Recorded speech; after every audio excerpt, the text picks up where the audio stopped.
ይቅርባይ ነው ይቅር ይለናል መስቱትን ያው እምነት ተብሎ ለናቱ ስንት ነገር ማድረግ የሚችል ልጅ በዛ ጊዜ የት ነበረ መስቱት ሃይ ደርሶ ነበር ስብር አደረጉት እያት ዩቲናስን ጀግና ስለሆነሽ ማንንም አለመስማቷ ባንተ ደስኮ ተጠያቂው አንተ ነህ ማንንም ሳይጠየቅልህም አይደለ ምትችላል ትመክራለህ ግን መምከር ማለት ደግሞ ምንድነው ለስንቱ በውስጥ መክረሽ ትችያለሽ በቃ አንቺ እየተተዳደሩበት ነው ገባ ዩቲናስ አሁን አልሰማችሁም ብላ መስማት ጠጥ ስላደረገች እዚህ ደረጃ ያደረሰችው ግንስ አሁን ሁሉም ሆይ ያሉላት ነው ለምን ደረሰቻው ስኬቷ ላይ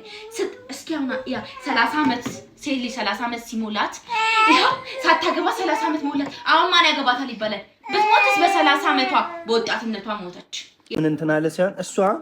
ምመኖና መሄድ ትችላለች ግን ለቤተክርስቲያን ማስታወቂያ መስራት የለባትም ነው እያለ ያለው ማስታወቂያ መስራት የለባትም እሺ ማስታወቂያ እንድትሰራ ካልፈለገ እውነት አዝኖ ከሆነ ክርስትናን እምነት እንዳትወቀስ አስቦ ከሆነ ቢሆን ኖሮ ቢዝነሱን አስቦ ባይሆን ኖሮ ልጅቷን ብቻዋን ጠርቶ እንደዚህ አይነት ስራ አትስሪ እንደ እህት መምከር ይችል ነበር እህቱ ብትሆን ወጥቶ ያወራል ስጋው ብትሆን ወጥቶ ያወራል ልክ ነሽ ግን ከዚህ ነገር እኔም ተምሬያለሁ ቢዝነስ ነው ቢዝነስ እየሰራ ስንት ሰው ብር ገባል እኮ ቢዝነስ እየሰራ ነው ግን ስርዓትም እያስተማረን ነው ለኛ ማርያምን እኔ መጀመሪያ ሙሉ ሳልሰማው ማለት ነው በጣም ተናድጄ አንተ ገላህን ሳትሰጥ ቤተ መቅደስ ትገባለህ ቆይ ተወሱን እናቋለን እኮ ማንንም ሰው እንትን የለም ብዙ የለም ማንንም ሰው ካለ ይጸጋይ እሷ ላይ ብቻ አይደለም እያለ ያለው ያተኞች ነን ስለዚህ ከቤተክርስቲያን መራቅ አለብን አንድ ሰው ጠርቶ አልተናገረም ግን አብዛኞቻችን ማለት ነው ምንም መሆን እንችላለን ግን ቤተክርስቲያን ላይ ፊገር መሆን አንችልም ሄዳ ወደ ልጅቷ ነው ትክክለኛ እሺ ልንገርሽ የዛሬ እንትን ባለፈው እንትና ከዛ ሲጨፍር ውሎ የት ነው ሄደው ከዛም ቤተክርስቲያን ላይ እንትን ሲላል ነበር ፊት ለፊት እኮ ቢሆን ፈጣሪ ማለት ነው በከማ ነው በሸተት ነው ኖሩ እንደዛ አይደለም ቤተክርስቲያን ውጭ ባልወጣን ኖሮ እንዳውጣታችን ቢሆን በእንደዚህ አይነት እሺ ዳይቆኖች እንደዚህ ቢያረጉ ቄሶች እንዲህ ቢያረጉ ዝም ልትያቸው ነው እነሱ እንደ ስራቸውን ይጠይቃቸዋል ብሏል ፈጣሪ እንደ ስራ እያየሽ ታዲያ ታልፋለሽ እንደዚህ አይነት ነገር ምንም አይደለም እና ሁላችንም የራሳችን የሆነ ችግር አለብን ግን መቃናት ያለበት ነገር ማን አስተምሮ ይቃና ይሄን ነገር ምን ኖረው ምድር ላይ ነው ማን ያቃናው ምድር ላይ ነው ኃጢአት ያለበት ስፍራ ላይ ነው የምንኖረው አለ እኮ እሱም እኮ ኃጢአተኛ ነኝ አለ ግን ትክክል ያልሆነ ነገር ልጅቷን ወደ ምን እየመራት ነው ወዴትም ይምራት እሷን ብቻ ነው እንዴ ተናገረው ለምን ስጋው ብትሆን እህቱ ብትሆን አያወራም እሱ ላያወራ ይችላል አዎ እሱ ላያወራ ይችላል ግን ሐሳቡ ትክክል ነው እያልኩ ያለው ነገር እኮ ትክክል ቢሆንም አባ ነው አይደለም ሳይሆን ማለት ነው አንተ የራስ እህት ብትሆን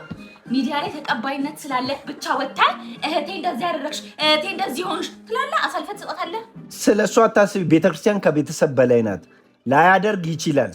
እሱ ላያደርግ ይችላል ግን ሐሳቡ ትክክል ነው ባለጌ አይደለም ሐሳቡ ትክክል ነው ባለጌ ነው አይደረግም እቺ ልጅ እኮ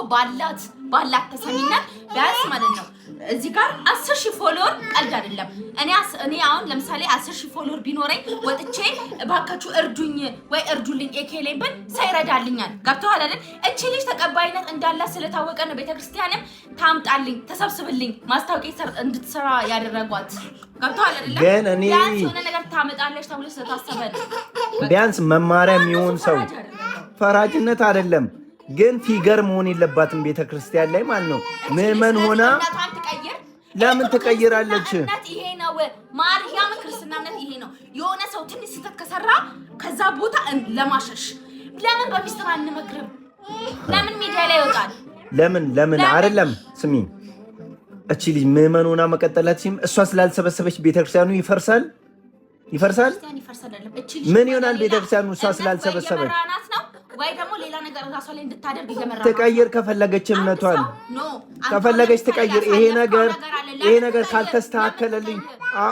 ካልተስተካከለልኝ ምትል ከሆነ እዛ ጨፍሬ መጥቼ እዚህ ማስታወቂያ ለቤተክርስቲያን ሰራለሁ እዚህ እንዲያረጋለሁ ቤተክርስቲያን ምትል ከሆነ ጥርግ ትበል ለምን ስርዓት አለው ሁሉም መልክ አለው በቃ የራሱ መልክ አለው ሳይጨፍር ሳያጪስ ሳይቅም ሳይጠጣ ክለብ ሳይገባ ያኖረ ማንም የለም ማን ቤተክርስቲያን ማሄድ ማን ለከቤተክርስቲያን ያራቀ ውስጣችን ውስጥ ፈጣሪ ስለነገሰ ነው ቤተክርስቲያን። አንቺ ወዴት ነው እያዞርሽ ያለሽው? ለምን ቤተክርስቲያን ሄደች አይደለም አለ እኮ ማታ ክለብ ስትዘንሱ አድራችሁ ሺሻ ስታጨሱ አድራችሁ ከዛ ጠዋት ቤተክርስቲያን እኔ በሱ አይደለም እኔ እያልኩ ያለሁት ለምን ለቤተክርስቲያን ፕሮሞሽን ይሰራሉ ነው። በቃ በእንደዚህ አይነት ሁኔታ ላይ እኔ ደስ አይለኝም። ሰው አልጠፋም የሚያደርግላት አልጠፋም። ይሄም ደግሞ አያስፈልግም ነበር። እንደውም አጠቃላይ ስናይ ማለት ነው ሲባል ብር የሚደራደረው ስንቱ ነው ብር የሚደራደረው?